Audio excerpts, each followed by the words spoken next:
લીંબાયત વિસ્તારમાં ડબલ હત્યાકાંડ મામલે પોલીસની ઝડપી કાર્યવાહી. છેડતીના મુદ્દે 2 વ્યક્તિઓની હત્યા કરનાર આરોપીઓનું રિકન્સ્ટ્રક્શન કરાયું.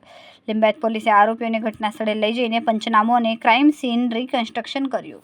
હત્યાના આરોપીઓને ગણતરીના કલાકોમાં ઝડપી પાડીને પોલીસે કામગીરીની તાકાત દાખવી. આરોપીઓને કડકમાં કડક સજા થાય તે દિશામાં પુરાવા એકત્રિત કરવાની કાર્યવાહી તેજ કરી.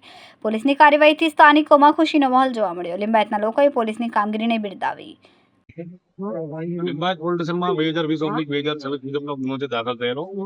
ગુનાની હકીકત એવી મુજબની છે કે આ ગામના જે ફરિયાદી છે એમના દીકરી જે પોતાના ઘરે હાજર હતા કરુણાનગર આવાસની અંદર, એ દરમિયાન વોટિંગનો દિવસ હોવાથી પૂરા પરિવાર વોટિંગ કરવા માટે ગયેલા.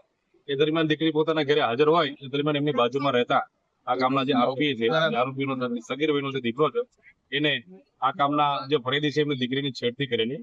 જે બાબતે આ કામના જે ફરિયાદી છે એ અને એમનો પરિવાર જે આ કામના આરોપી છે એના ઘરે ગયેલા અને આ બાબતને ઠપકો આપેલો કે તમારા દીકરા દ્વારા અમારી દીકરીની છેડતી કરવામાં આવેલ છે.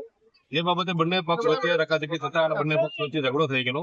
એ ઝઘડા દરમિયાન જે ફરિયાદી છે એના પતિ અને ફરિયાદીના જે નણંદોઈ છે અને નણંદોઈનો દીકરો છે, આ ત્રણેય જણાને આ કામના આરોપીઓ પૂરા પરિવારે જે હુમલો કરેલો, જેમાં લાકડાના ચપ્પાના ઘા લગાવેલા અને જે લોકોને સારવાર માટે સિવિલ હોસ્પિટલ દાખલ કરવામાં આવ્યા.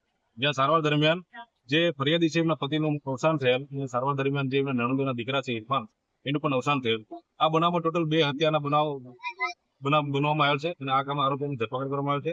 ના જ રોજ રિકન્સ્ટ્રક્શન બતાવવામાં આવે છે.